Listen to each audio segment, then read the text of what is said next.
Christmas is over, and let's see how the PS5 is doing.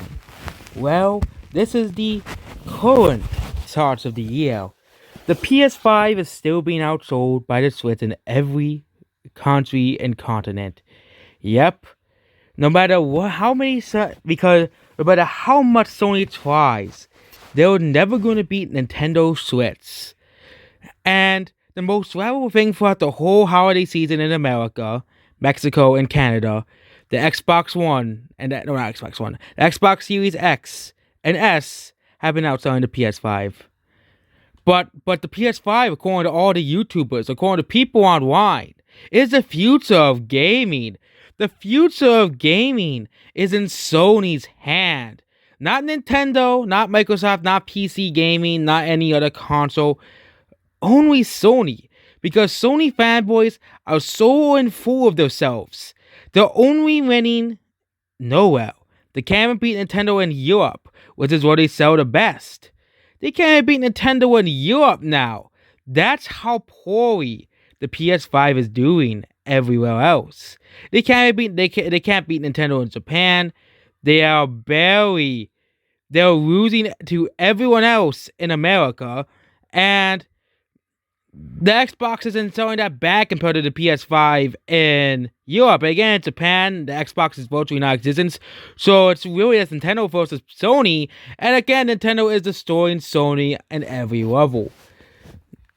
But according to people online, major YouTubers, the PS5 is the greatest gaming console of all time. It can't even sell 1 million copies on the holiday season, the week of Christmas. Meanwhile, the Nintendo Switch sold 1.1 million consoles. It sold 1 million consoles. The Nintendo Switch sold 1 million consoles. Okay. The Switch also beat out the Wii. It also beat out the Wii, which is a very big success for Nintendo.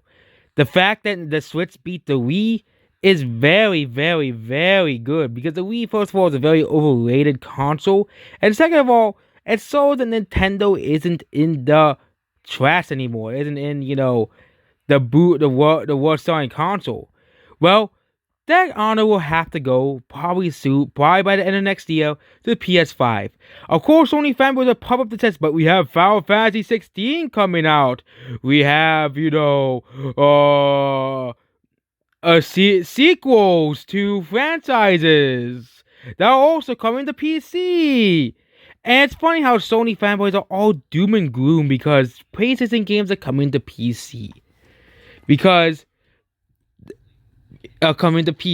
Yep. They're all doom and gloom because PlayStation exclusives, except for Bloodborne, is coming to PC. Because we all know 4chan's obsessed with Bloodborne. That's the only reason why they talk about Bloodborne for PC. But all of the Sony exclusives are coming to PC now. I know Microsoft is putting games on PC, but that kind of is more understandable because Microsoft's Windows is made by Microsoft, so you can kind of understand that. But Sony just putting the games on PC randomly. No games of the PS5 are selling. No games are selling on the PS5. You see same thing as the PS4.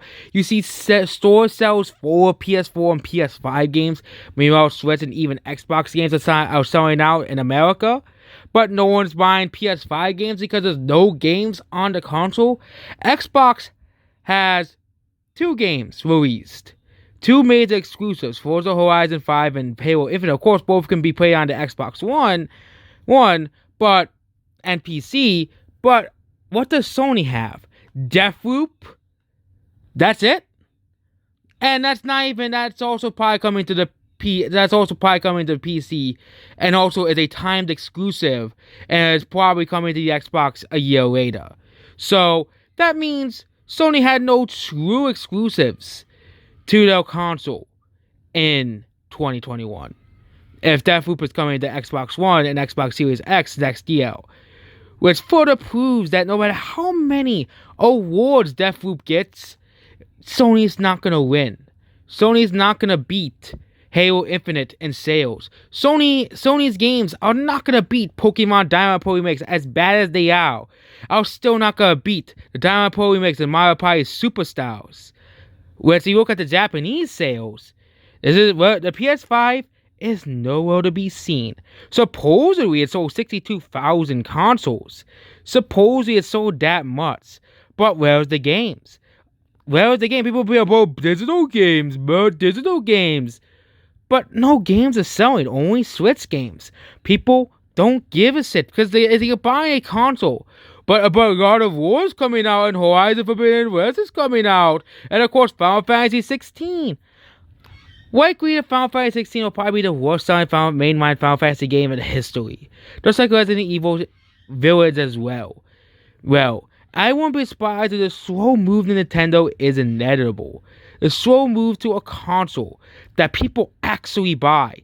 A slow move, and maybe it's time for Nintendo to finally step up the graphical prowess with the next console. Because if Nintendo does release this, if Nintendo releases a more powerful console in the upcoming couple of years, no, there's nothing that Sony can do to beat the Switch. The fact that the PS5 can't even beat the Switch Lite is laughable at most. This PS5 is selling that abysmally. A console with no games doesn't sell. The Nintendo Switch the Nintendo Wii U learned that the hard way, where there's no third-party games. Well, there was no and even then, the Xbox One had no first-party games worth buying. It still sold 50 million copies. Because again, you can still play your entire 360 library on the Xbox One at the end of the life cycle. Cool. You can still play dozens of third-party games on the Xbox One. The Nintendo Wii U you couldn't, but the PS5 it's the opposite. There's no games in general unless you want to play Call of Duty again. It's basically like the Xbox One all over again. And Sony's like, oh my god, we're the fastest selling console in all of history. Well, now PS5 is doing worse than the PS4 and the Nintendo Switch. They're doing worse than the Nintendo Switch already was doing in 2017. Yep. And it's doing worse than the PS4. They're doing worse than the PS4. Yep. During the same time period. And for a while, and actually the Xbox Series X actually outsold the PS5 during Halo Infinite's launch. Meaning, a console with no games just doesn't sell. A console with no games worth buying doesn't sell. And what have we learned from this? That the PS5 is the worst console to buy games. You can just buy a Switch. You can buy the dozens of amazing games on the Switch. If you buy an Xbox, you can play Halo Infinite. You can play all of your previous 360 games, all of your Xbox One games, all of your original Xbox games. But PS5, of course, you can't play PS4 games, PS3 games, PS2, and PS1 games. Of course you can't. Because, of course, Sony doesn't give a shit about its fans. Sony only gives a shit about money. So, I think at the end of this, yes, the PS5 will still outsell the Xbox, but it's going to be much closer than people think. The PS5 is likely going to end at the last place in America, at the very least. And it's definitely going to be beaten by a Nintendo Switch at the very end of its life cycle. And the Nintendo's next console they're releasing, which is supposedly the same console as the Switch, but it's far more powerful. Heck, they don't even have to release it as a new console. All you have to do is just say, oh, it's a more powerful version of the Switch that can run higher games and higher graphics. But again, they might do the Wii U problem. But actually, but let's advertise in the way that they already advertise the Switch. Advertise it as a great new console. Like they advertise the OLED console and the Nintendo Switch Lite. And people will be buying it far more than the PS5. Or you can just call it the Nintendo Switch 2. I think Nintendo Switch 2 will be the best one. Because, it's a new Nintendo, the sequel to Nintendo Switch. Kind of like on the Sony calls their consoles. But overall, Sony is losing. And I don't think anyone cares about Sony anymore. The fact that they can't even that fact they can barely beat Xbox in America is the most laughable of all. And also we have the most recent Japan charts. And again, Sony is still doing as visible as always. Ways. Goodbye.